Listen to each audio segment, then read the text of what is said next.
Salut, c'est Trado. Je suis content de vous retrouver pour la mise à jour de l'analyse technique de l'indice parisien. Au programme, la préparation de la semaine, de la journée de vendredi, quelques plans de trade, le suivi de mon trade, les news. Je vous retrouve de l'autre côté. Alors vous ne rêvez pas, 0,98% qui ont été abandonnés. On a à peine eu le temps de digérer la progression de la journée précédente qui s'est établissée à 0,90%.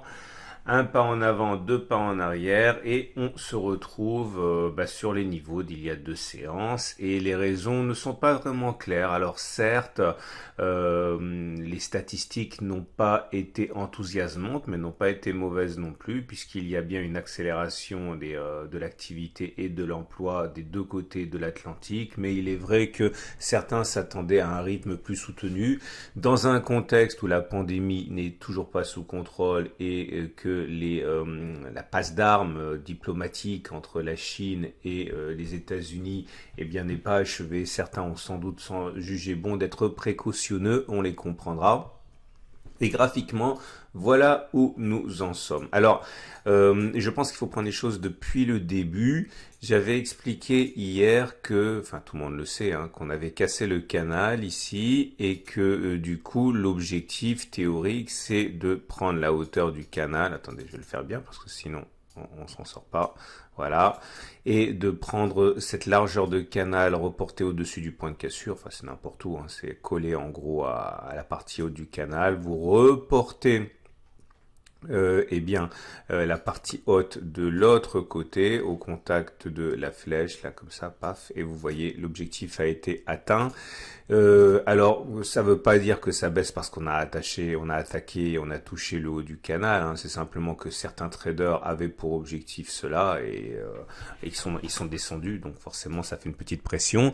On va garder quand même le canal parce que ce qui m'intéresse ici c'est d'envisager, j'en ai déjà parlé dans la vidéo d'hier, mais bon là ça semble se matérialiser, un setup en 1, 2, 3. Donc le setup en 1, 2, 3, vous le retrouverez dans mon pack tout Trado avec les exercices corrigés qui vont avec. Vous prenez une oblique baissière comme ça, a fortiori un canal, mais bon au moins une oblique baissière, et vous attendez que ça casse comme ça, et la première impulsion vous donne le point 1. Et ensuite, vous allez avoir une correction qu'on peut appeler le point 2 à son plus bas. Et si le setup nous amène à progresser comme ça, à partir du moment où on casse les précédents plus hauts, vous avez un signal d'achat. Okay. Pour l'instant, on n'y est pas du tout. Pour l'instant, on est simplement dans une vague correctrice. On peut très bien avoir plein de choses différentes à partir de maintenant. On peut avoir un setup 1, 2, 3, certes, mais on peut également avoir un double bottom. C'est tout à fait envisageable. On peut également avoir une cassure des plus bas et aller encore plus bas. On n'a aucune façon de savoir ce qui va se produire, si ce n'est en privilégiant la tendance et les unités de temps supérieures. Mais au-delà, on ne sait pas ce qui va se produire. En tout cas, moi, vous le savez, j'ai un biais haussier sur lequel je reviendrai un petit peu plus tard. En tout cas, le gap n'a pas été entamé, loin s'en faut. On a toujours les 5024 982 qui posent problème. Remarquez également au niveau des Fibonacci que ça n'a pas fonctionné comme les haussiers voudraient.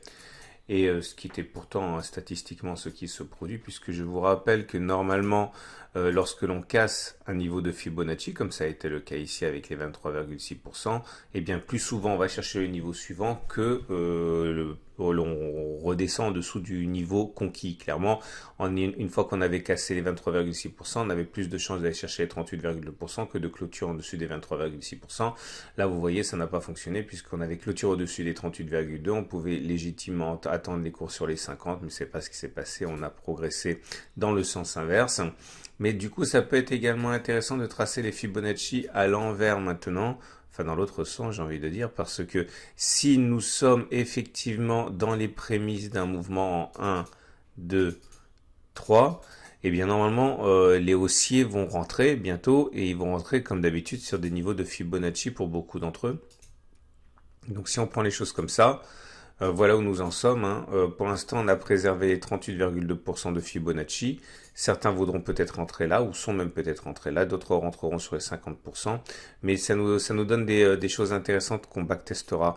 Et du coup, ça nous amène maintenant à... on a toujours la fourchette d'Andrews, hein, qui a pas été cassée à la hausse. Donc on est toujours à la fois dans les cordes pour un ralliement de la médiane. Je vous rappelle que statistiquement, on va chercher la médiane, même si j'y crois pas vraiment. Statistiquement, on va chercher la médiane. Mais moi, ce qui m'intéresserait surtout, c'est un refus de médiane parce qu'il risquerait d'y avoir une accélération. On le sait et ça se trade, j'y reviendrai un petit peu plus tard.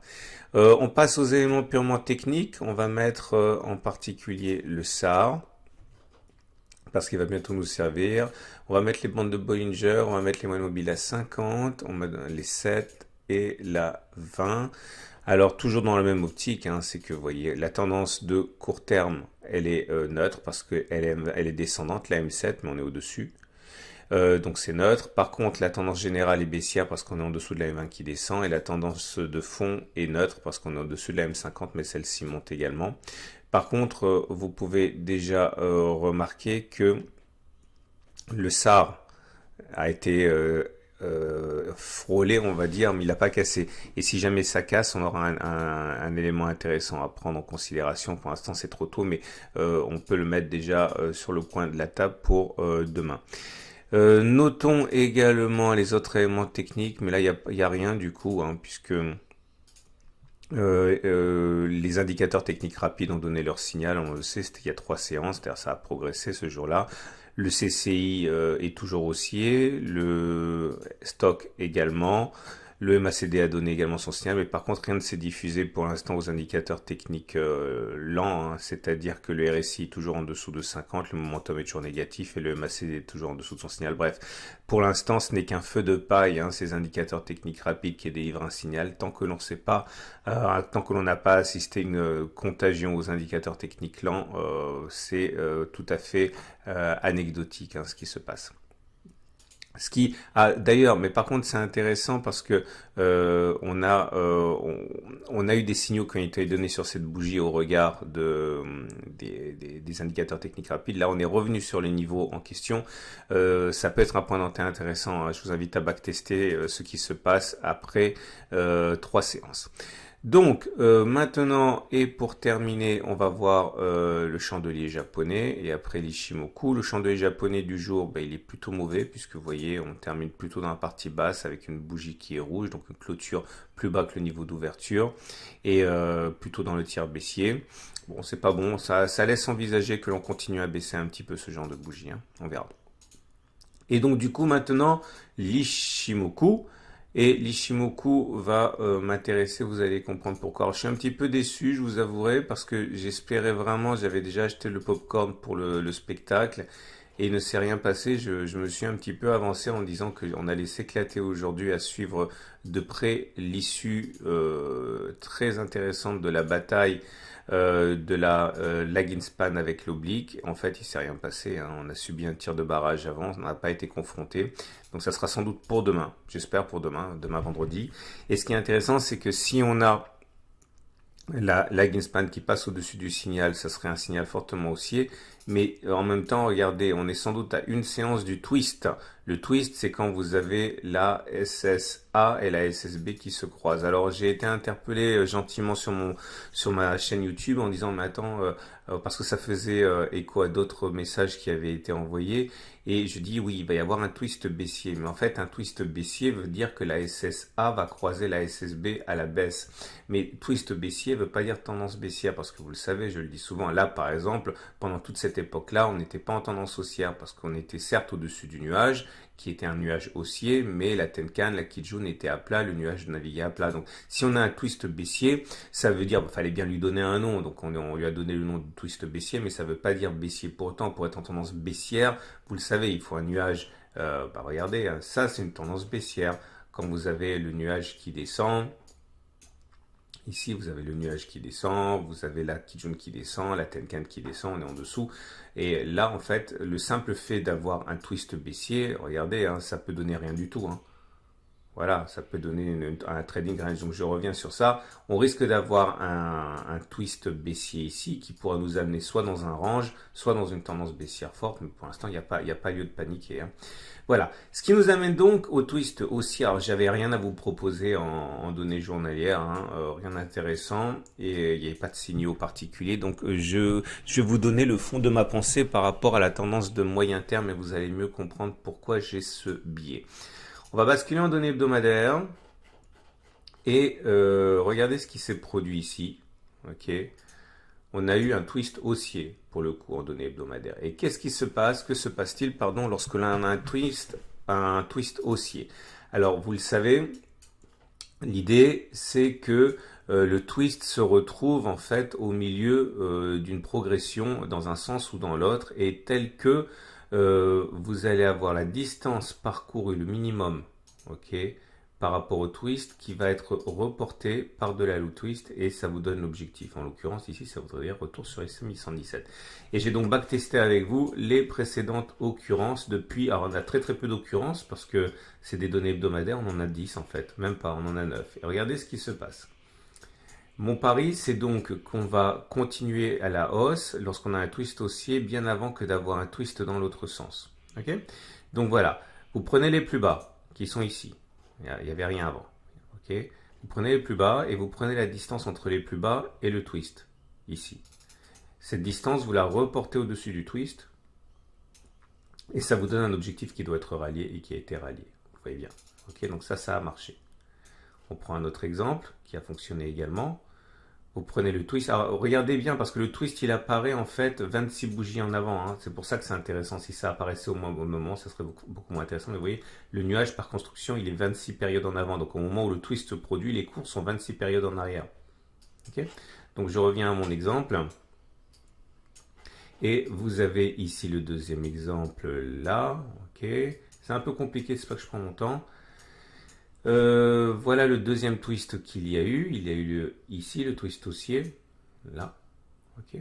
Donc vous prenez la distance entre les plus bas et le twist, vous reportez au-dessus du twist haussier, ça vous donne un niveau qui a été touché également. Donc c'est un succès. J'en fais un dernier avec vous. Ok. Voilà, il y a eu deux twists haussiers. Le premier twist haussier, il y a lieu ici. Le deuxième twist, il y a lieu ici. Vous prenez la distance entre les plus bas et le twist, vous le reportez par-delà le twist, l'objectif a été touché. Et pareil ici, il a été touché également. Okay, en fait, c'était celui-là au-dessus du twist et celui-là au-dessus du twist. Donc ça a marché, donc 100% de succès pour l'instant. Et vous avez encore ici un succès. Et vous avez également ici un succès. Bon, c'est pas la peine, ça on voit tout de suite, hein. Succès. Et vous avez ici un échec. Ouais, un échec. Donc la distance parcourue entre le twist et les plus bas, et en fait l'objectif était d'aller chercher ce niveau, ça n'a pas marché avant de twister dans l'autre sens et donner un objectif baissier. Et du coup encore un succès, un succès, un succès, un succès. Et malheureusement je suis obligé de m'arrêter là parce que voilà, on n'a pas de recul suffisant, donc on n'a que 9 occurrences, mais ça a fonctionné 8 fois et ça a échoué une fois. Donc un taux de réussite très intéressant de 88%. Alors de deux choses l'une, est-ce que ça veut dire que ça fonctionne vraiment? Ben pas vraiment, enfin on ne sait pas parce que 9 occurrences c'est pas suffisant pour faire une conclusion générale. Mais est-ce que ça veut dire que l'on peut espérer que ça monte? Oui, mais est-ce que ça veut dire pour autant que vous devez acheter maintenant pour viser la distance parcourue entre les plus bas et le twist reporté au-dessus, ce qui est mon objectif ici, hein, donc ça donnerait un retour sur les plus hauts, et que vous deviez parier votre maison, votre caravane, vos avoirs. Et non, on ne peut pas faire ça parce qu'il faut encore que vous sachiez à quel moment vous rentrez, à quel moment vous sortez, où vous mettez votre stop loss, etc. Mais vous comprenez maintenant pourquoi j'ai un biais haussier au-delà des évolutions de court terme. Voilà, j'espère que ça va vous servir ça, parce que c'est très utile, c'est une de mes configurations préférées. On passe maintenant au trade. Alors, que peut-on faire? À titre personnel, vous le savez, j'ai acheté ici, hein, j'en ai suffisamment parlé. Mon objectif, il est là, j'en ai suffisamment parlé aussi, on n'y est pas du tout. Mais mon stop, il est assez éloigné, hein. j'ai expliqué, hein. Mon stop, il est là. Donc, je m'autorise justement une baisse, une cassure du support, une cassure de la SSB et même une cassure du support mineur. Ok, parce qu'au moment où je suis rentré, c'est très important que vous compreniez ça. Je vous le dis parce que peut-être vous allez avoir l'occasion de refaire la même chose. Moi, je suis rentré ici, j'ai vraiment eu de la chance. Donc, j'ai un stop à, mettons, 4,8% et mon objectif, il est à 6, enfin, c'est quasiment 7%. Donc, j'ai mon ratio de 1,5 pour 1. Donc, je suis assez tranquille par rapport à ce qui pourrait se passer. Donc, si ça baisse, vous pourriez tenter de prendre le même trade que moi. Mais évidemment, c'est pas un conseil. Maintenant, si vous voulez spéculer à la baisse, vous pouvez éventuellement utiliser les retracements de Fibonacci. C'est un exemple parmi d'autres, hein. Vous savez qu'on a échoué sur le niveau ici des 38-50%.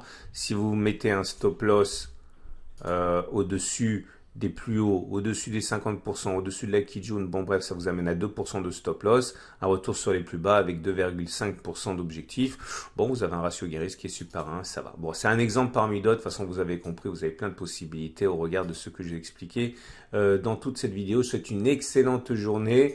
J'invite à regarder, si vous le désirez, à la fin de cette vidéo, l'analyse technique de l'or et également l'analyse technique d'une des actions les plus dynamiques de la cote, hein, Esker. Tout ça, c'est à la fin de cette vidéo. À demain pour la mise à jour.